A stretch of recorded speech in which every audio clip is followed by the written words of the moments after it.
Halo ayah bunda yang memiliki anak penyandang autism, jumpa lagi bersama saya Ayah Wise, orang tua yang juga memiliki anak penyandang autism. Pada kesempatan kali ini saya akan coba men-share hal yang penting, tindakan awal ketika kita memiliki anak penyandang autism, yang menurut saya tidak bisa di-skip dan harus kita lakukan. Dan video ini merupakan bab pertama yang saya beri judul yang agak unik ya. Kenapa harus 3 dokter dan 1 profesor? Tapi sebelum masuk video, saya akan membacakan komentar, dan komentar terbaik akan mendapatkan 50.000 karena masih edisi ulang tahun UAIS ya. Ya, bagi-bagi kado lah ya bunda ya, 50.000 berupa pulsa. Komentar pertama dari Bunda Siti Lufia. Bismillahirrahmanirrahim. Happy birthday buat Abang Uwais. Moga panjang umur, sehat selalu, murah rezeki, dan menjadi anak yang soleh ya. Abang moga pinter dan cerdas, amin. Dapat keajaiban jadi anak tipikal, amin ya Allah. Dan semoga digunakan berguna bagi nusa dan bangsa ini mungkin ya, amin. Saya memilih komentar ini karena ini nih saya rasa berkaitan dengan konten ini ya. Semoga mendapatkan keajaiban atau miracle menjadi anak yang normal. Kalau kita berbicara sejarah, ada Musa membelah lautan, Isa menghidupkan orang mati, mata yang buta bisa dibuat melihat lagi. Dan tentu saja kita sebagai para orang tua yang awal didiagnosa autism itu kita nggak siap, kita awam. Dan tentu saja kita berharap ada sebuah keajaiban, miracle, kalau anak kita itu akan kembali menjadi anak yang normal, dari autis menjadi anak yang normal. Namun ketika saya sadar autism ini merupakan penyandang, dalam artian akan melekat di diri anak saya seumur hidupnya, saya berpikir ya autism inilah keajaiban gitu loh. Ada anak penyandang autism di keluarga kecil kami, ada anak istimewa di keluarga kecil kami, dan inilah keajaiban menurut saya. Terima kasih Bunda Siti Lufiah ya untuk komentarnya. Komentar yang kedua dari Andar Saputra. Ananda, saya lari-larian gak bisa diem, saya berpikir gak bisa ikutin di hari UAIS. Tapi karena saya lihat tutorialnya mudah dan dibawakan dengan santai, ya gak ada salahnya saya coba, kata dia. Dan Ananda saya dah pinter ngomong sekarang. Dan makasih tutorial alat-alat terapinya, nyopotin daun jendela tetangga ya. Ini video saya yang dulu sekali ya. Untuk membuat papan belon saya bilangin ya copot aja daun jendela tetangga. Ini sebenarnya video bercanda, nggak usah diikutin ya. Nggak harus letterlah kita ikutin seperti itu ya bunda ya. Tapi terima kasih ya buat Andar Saputra. Oke, kita akan membacakan komentar ketiga dari Iza Kurnia. Panjang juga komentarnya ya bunda ya, kayak cerpen ya. Oke, akan saya bacakan. Makasih Kak Wais sudah tumbuh dengan baik, udah berjuang dengan berprogres baik sampai 4 tahun. Masya Allah. Semoga Kak Wais semakin pintar, semakin baik, semakin cerdas, jadi anak penyandang autis yang sukses di dunia akhirat. Semoga Allah memberikan keberkahan untuk Kak Wais dan sekeluarga, amin. Tangis penuh haru dan senang buat progres Kak Wais yang selalu.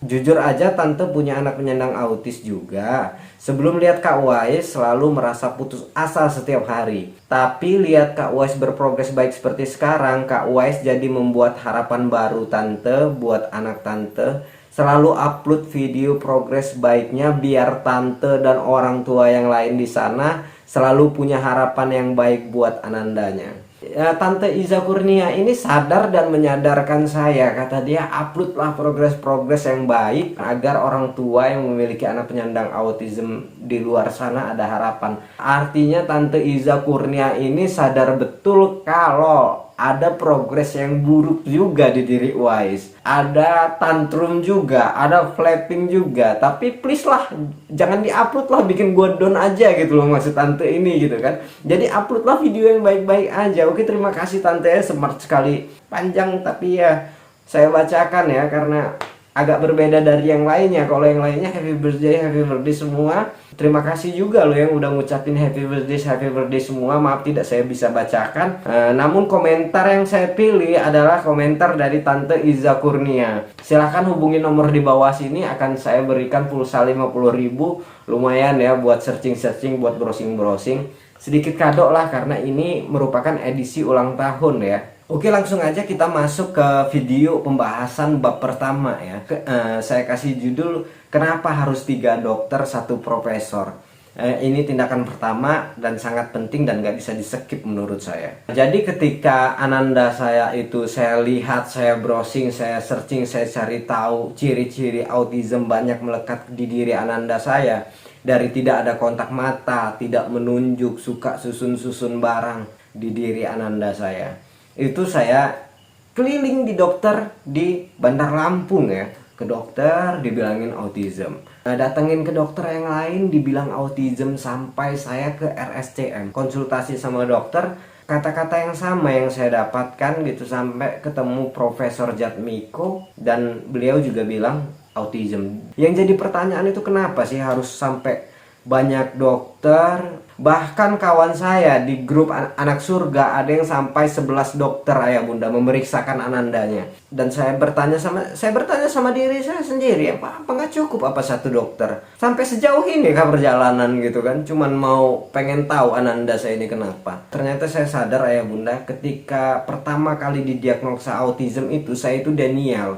Saya menolak. Saya itu pengen ketemu dokter yang bilang kalau anak saya itu normal, hanya kurang stimulus saja, seperti itu. Kalau pencarian itu saya teruskan, saya yakin akan ketemu dokter seperti itu. Karena diagnosa dokter berdasarkan perspektif dan ilmu dia, berdasarkan performa anak kita ketika datang ke mereka, seperti itu kan. Saya yakin kalau pencarian saya teruskan, saya akan ketemu dokter yang seperti itu. Tapi saya juga nggak bisa membohongi hati kecil saya dong. Ananda saya ini berbeda, saya yang paham, saya yang bersama dia setiap hari, saya tahu ananda saya ini berbeda. Jadi saya nggak mungkin juga bohongin hati kecil saya gitu kan ya. Jadi kenapa harus 3 dokter 1 profesor? Karena saya zaman dulu denial, tidak menerima gitu loh. Dan ini efeknya buruk terhadap progres ananda saya. Pada video kali ini saya akan menyampaikan 4 hal yang penting menurut saya. Ketika dokter bilang ananda saya itu penyandang autism, dia juga menyebutkan sebab-sebabnya. Dan yang paling ngena di hati saya itu penyebabnya, saya sering memberikan gadget, saya sering memberikan handphone, saya sering memberikan tontonan TV, saya sering membiarkan ananda saya itu bermain sendiri. Itu merupakan pemicu autism. Saya seperti terpuruk, kami berdua orang tua dari Wise ini seperti menyalahkan diri sendiri. Ingat-ingat masa lalu seperti guilty feeling, perasaan bersalah yang sangat besar ya. Tapi itu tidak lama, saya kembali move on. Jadi kita berpikir seperti ini ayah bunda, kijang itu larinya lebih cepat dari macan. Kenapa dia sering tertangkap macan? Karena dia sering ngelihat ke belakang gitu loh. Jadi pelajaran itu bisa kita ambil, yang lalu-lalu itu biarkan jadi pelajaran. Nggak usah larut di masa lalu, kita move on saja. Itu hal pertama yang saya sampaikan. Jadi hal yang kedua, maksud kita denial itu apa sih? Maksud kita tuh menolak itu apa? Bukankah ananda kita ini cuma titipan? Iya paham, itu anak kita, darah daging kita gitu. Tapi itu kan cuma titipan. Kenapa kita harus menolak gitu loh? Ibarat tukang parkir motor CBR silahkan, Super Rapid silahkan, Honda 70 silahkan parkir. Karena itu cuma titipan, nggak mungkin kita tolak gitu. Dan penitipan sepeda akan lebih murah ketimbang penitipan motor. Penitipan motor akan lebih murah ketimbang penitipan mobil. Jadi ketika kita dititipkan anak penyandang autism, Tuhan sedang mempersiapkan imbalan yang besar. Maka berperilaku baiklah. Oke ayah bunda ya, kita masuk ke yang ketiga.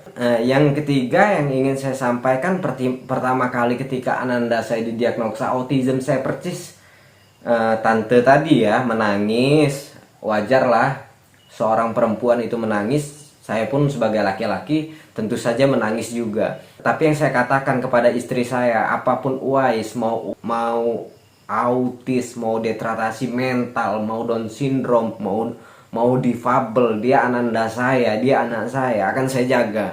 Tak akan merubah kalau Wise itu ananda saya. Bundanya Wise nggak usah khawatir lah, nggak usah nangis-nangis terus lah. Mungkin hari ini ketika bundanya Wise nonton video ini dia ingat ya.